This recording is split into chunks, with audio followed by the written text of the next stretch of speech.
Est-ce qu'acheter des figurines Tintin fait perdre de l'argent?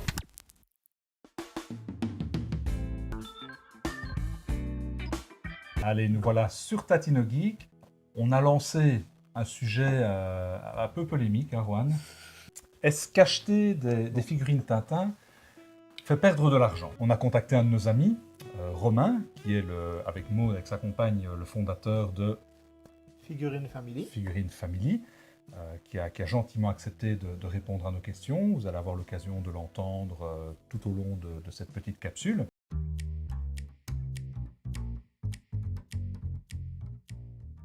Salutations Tintino Geek, salut YouTube. Alors globalement chez Figurine Family, ce qu'on constate pour le marché de la para-BD en 2026, c'est qu'il reste solide.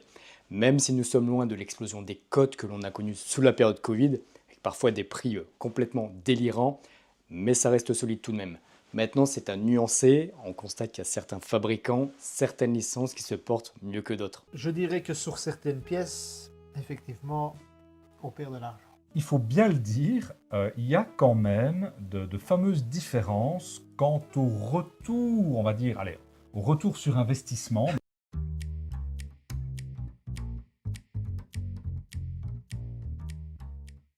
Alors globalement, les licences qui ont la cote restent Tintin, Astérix, Lucky Luke, Schtroumpf et toutes les licences Franquin de manière générale. En tout cas, c'est ce qu'on vend le plus chez Figurine Family, mais bien sûr, il y en a d'autres aussi qui fonctionnent très bien. Par contre, côté fabricant, on observe très honnêtement qu'il y a un fossé entre le métal et la résine. On va pas se mentir, en ce moment, Pixie, c'est pas la très grande forme. On a énormément d'offres, très peu de demandes, donc les prix ont tendance à bien baisser. En revanche, la résine continue de bien se porter. Faribol, Leblond de Lienne, Regou et autres, les cotes ne font que grimper. Mention spéciale pour Boulestec, c'est le fabricant qui a conçu les sculptures qui sont juste derrière moi. C'est le fabricant avec la meilleure force de traction en ce moment niveau cote. On a des projets ambitieux, une démarche innovante, passionnée et authentique qui n'est pas orientée que business. On a un combo parfait. Et juste pour donner un exemple chiffré, le Gaston tirage d'édition sorti en 2015 à 45 exemplaires à 1900 €. Aujourd'hui en 2026, c'est plutôt 20 000 €, plus ou moins. Le Gaston tirage d'art qui est juste derrière moi, en 2022 c'était 10 000 € en prix de sortie. Aujourd'hui c'est tout à fait autre chose.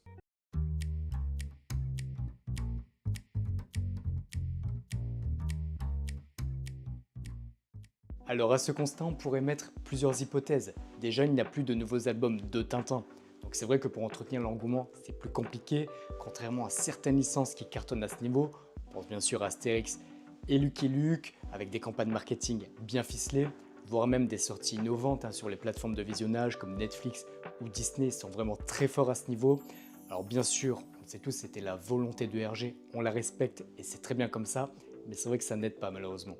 À cela, on ajoute le fait que Tintin Imagination a complètement industrialisé les produits dérivés de Tintin, alors que dans les années 90, l'âge d'or de la para-BD, on était sur un process d'artisanat maîtrisé et contrôlé. On pense bien sûr à Jean-Marie Pigeon, Pixie, à Routchef, Leblond de Lienne et plus tard Faribol. À l'heure actuelle, on se retrouve avec des figurines qui sont sympas, certes, c'est pas le problème, mais qui manquent certainement d'originalité et de précision dans les finitions. Et à cela, on ajoute un prix de catalogue d'origine assez élevé qui laisse peu de place à un potentiel de cote croissante et qui malheureusement fait qu'on se retrouve derrière avec des prix cassés en vente aux enchères ou ailleurs. C'est vrai que c'est dommage. La bascule pour moi s'est faite autour du Tintin Randonneur qui était sorti en 2020. On était sur une très belle figurine, originale et avec un rapport qualité-prix cohérent. Donc mon bric-à-brac version couleur, donc il est sorti, il était à 450 €, c'est le prix que je l'ai payé. En mars 2026, chez Stanley Auction, 310 €, frais compris. Voilà. Chez BD Enchères, en septembre 2025, 343 €. Donc en fait, on voit que Plus le on temps avance, passe, plus finalement, il y a il moyen perd de la d'acheter valeur. pas trop.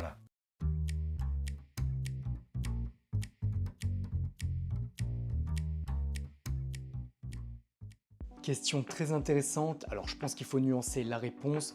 Globalement, l'effet Covid, on l'a vu, ça a créé une bulle, on va dire, artificielle. Argent disponible, confinement plus nostalgie égale explosion des prix sur le marché secondaire.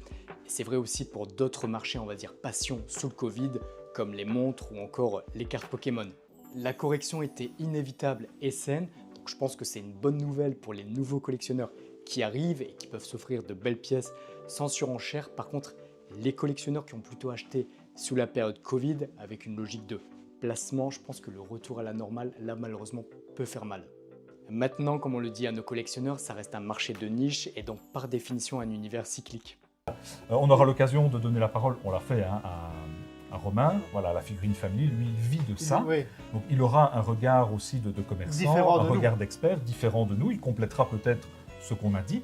Moi je lui ai posé quelques questions et il m'a répondu d'ailleurs de manière brillante, hein, vous allez pouvoir apprécier d'ailleurs. Ceux qui les connaissent, Voilà, Romain, on il sait que faut quelque Romain chose de très correct. est brillant, c'est quelqu'un de confiance. Si vous avez des achats à faire en termes de Ou des para-BD ventes, ou des ventes, ventes. vous lui confiez vos figurines, moi je l'ai déjà fait. C'est vraiment quelqu'un de sérieux, c'est vraiment quelqu'un de fiable. Et voilà, c'est un ami, moi je suis très content en tout cas Moi de l'avoir, aussi, oui, tout de à compter fait. sur lui dans mon cercle d'amis. Exactement.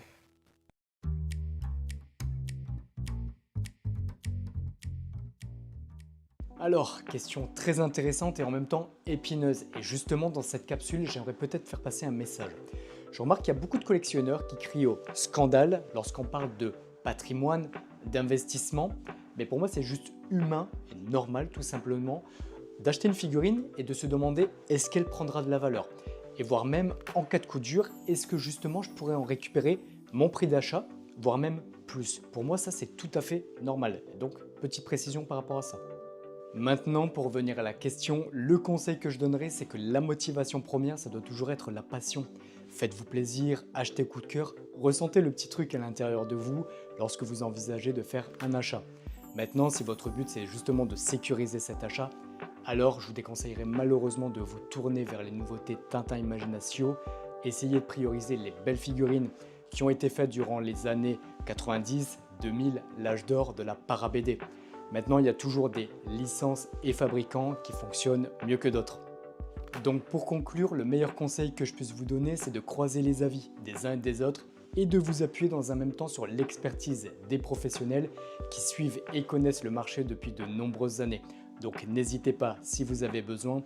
Et un tout grand merci à Tintino Geek, Jonathan, Bara, Rohan pour ce que vous faites. C'est aussi grâce à ça que Tintin aura encore de belles années devant lui. À bientôt. À très bientôt. À très bientôt les amis. Rendez-vous sur Et Tintino Geek et les amis d'Hergé. Ciao, vive ciao. la Belgique!